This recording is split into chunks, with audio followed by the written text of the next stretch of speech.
Peace and love. My name is Kadira Ali, and I help highly ambitious women heal from workplace gaslighting. Now, if you don't know what workplace gaslighting is, it's a form of abuse where it's a form of abuse where, let's say, something toxic happened to you, whether it was racial or not. Um, you go to a superior or you go to a coworker and you talk about the situation, and they flat out deny that it happened. They dismiss you. They deem you crazy. You're overreacting. You're too emotionally sensitive. Maybe you're too angry. Maybe you should have checked your response. How did you respond to the situation when you've been abused or somehow, and you probably had the appropriate response of anger, you know. So that's what I deal with in other forms of racial abuse. But gaslighting is one of the big ones that happens.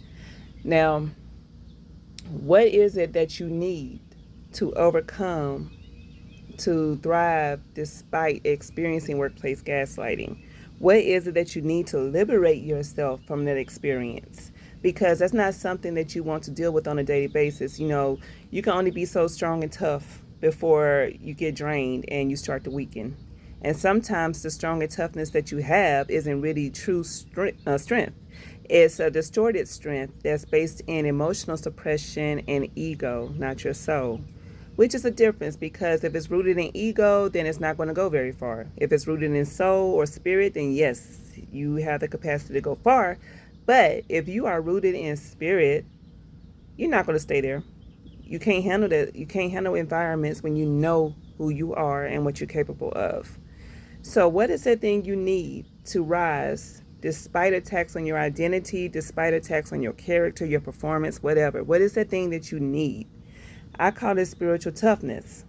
Now, spiritual toughness is the ability to stay rooted in your connection to your higher power, your divine identity, and your truth, despite those attacks. You're able to stay calm in the face of fear. You're able to stay rooted in the face of attack. Okay? That is spiritual toughness. It is a play on mental toughness, because mental toughness is associated with athletes and other professionals. But where mental toughness is limited is that it don't take into account the spiritual. Now, the spiritual is your source, and I'm not saying that you cannot succeed using mental toughness only. I'm saying it's easier when you include the spiritual component, because the spiritual component is the eternal component of you. It is the true you. And it's a part of you that knows you're powerful, that knows you're worthy, that knows that you're not beneath anyone. It's that part of you that knows all of that without a doubt, okay? And when your resilience or your toughness is rooted in ego, there's limitation belief there. There's disempowerment there. So that is why I promote spiritual toughness versus mental toughness. Now, what makes up spiritual toughness? So there's 5 pillars. So you have connection, spiritual connection is what I'm talking about there. So, and there's a model out there of mental toughness that uses 4 of the C's, but the C that I added is the spiritual connection, okay? So spiritual connection, if you've been traumatized though, that may be a step that takes a little time to work with. And it's an important step. I would say it's the foundation of everything. It's spiritual connection. But when you've been traumatized, there may be some distrust there for your higher power. You may question your higher power. Where were you when I was going through this mess? I'm going through it now. Where are you? How come you're not saving me from this? And it can create feelings of isolation, abandonment, anger.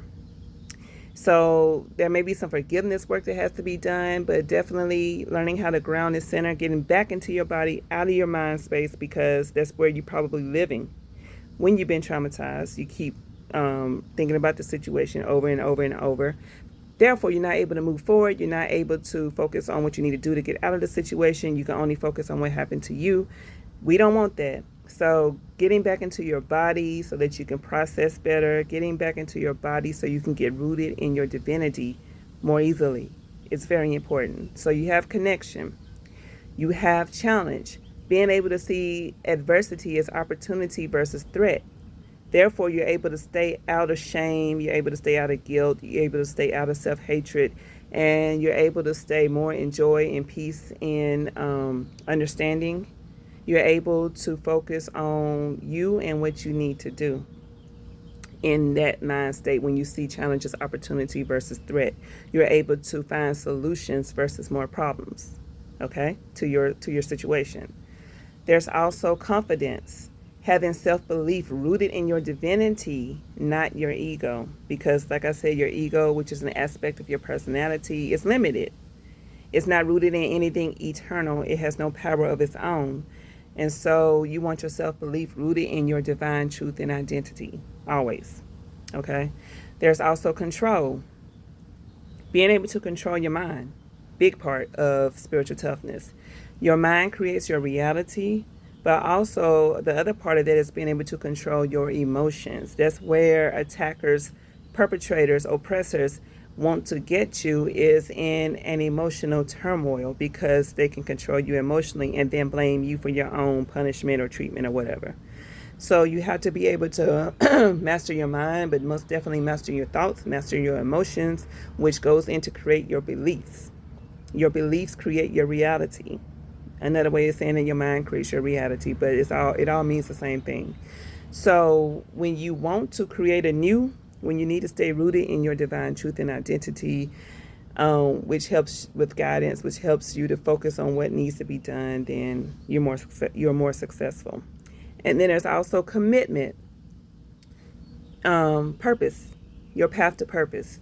You want to be rooted to your purpose, okay, in your purpose. So you have soul's purpose, which everybody shares, is to awaken to the truth of who you really are. And then you have your life purpose, which is specific to you. What are you here to do? And your life purpose becomes more clear as you engage in your soul's purpose, actually. So, say all this to say is that spiritual toughness is that skill set, that power you need to rise above any kind of workplace abuse. Specifically, we're talking about workplace gaslighting, so that you can eventually move away from this situation, or take care of it legally, you know, and create success on your terms. So if that's something that sounds good to you, then feel free to DM me. I will have a link up in a few days, but feel free to DM me, and we can sit down and talk, and we can talk about how I can help you develop the spiritual toughness. Now, I talk a lot about trauma, but I am a trauma-informed empowerment coach. I'm not a therapist. So if you're having flashbacks, if you're extremely hypervigilant, extremely depressed, like clinically depressed, then you definitely want to see a therapist.